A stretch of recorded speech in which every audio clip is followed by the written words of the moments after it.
കുറച്ച് facial workout ചെയ്യാം. പായോ face yoga മാത്രം മതിയോ നമ്മുടെ ടോട്ടൽ റുട്ടീനിൽ?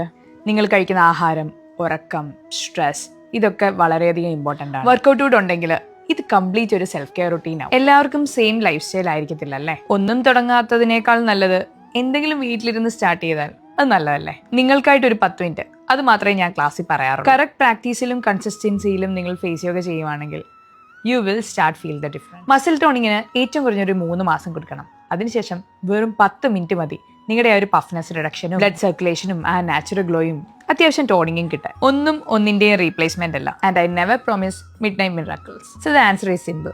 ഫേഷ്യൽ മസിൽസിൽ ചെറിയ റിസൾട്ട് കണ്ടു തുടങ്ങുമ്പോൾ തന്നെ നിങ്ങൾ ഹോൾ ബോഡിയും ടേക്ക് കെയർ ചെയ്യാൻ തുടങ്ങും. ഇത് ഞാൻ പറഞ്ഞല്ല കേട്ടോ, ക്ലാസ്സിൽ പല ക്ലയൻസും പറഞ്ഞൊരു കാര്യമാണ്. ഓൾ ഓഫ് സഡൻ എല്ലാം തുടങ്ങണ്ട. ഗ്രാജുവലി നിങ്ങളുടെ റുട്ടീൻ ഒന്ന് ഇമ്പ്രൂവ് ചെയ്ത് വന്നാൽ മതി. കുട്ടി കുട്ടി ബോഡി മൂവ്മെന്റ്സിലൂടെ, പ്രോപ്പർ ഹൈഡ്രേഷനിലൂടെ, നല്ല ഡയറ്റിലൂടെ, ഫേസ് യോഗയിലൂടെ നമ്മുടെ സെൽഫ് കെയർ, നമ്മുടെ സെൽഫ് ലവ് നമുക്കൊന്ന് ഇമ്പ്രൂവ് ചെയ്തേ. ഇപ്പം നിങ്ങൾ കണ്ടുകൊണ്ടിരിക്കുന്നത് ഡെയിലി ഞാൻ വെറും 10 മിനിറ്റ് മാത്രം ചെയ്യുന്ന കുറച്ച് കാര്യങ്ങളാണ് കേട്ടോ. മസാജ് ചെയ്യുമ്പം എത്ര പ്രഷർ കൊടുക്കണം, എക്സസൈസ് ചെയ്യുമ്പം എത്ര കൗണ്ട് കൊടുക്കണം, ഇതെല്ലാം വളരെയധികം ഇമ്പോർട്ടൻ്റ് ആണ്. അല്ലാതെ നോർമലായിട്ട് ചുമ്മാ നമ്മൾ കയറി മസാജ് ചെയ്യുന്നതല്ല കേട്ടോ ഇത്. As I always mention, this is a structured program and trust me, you will start loving yourself after this.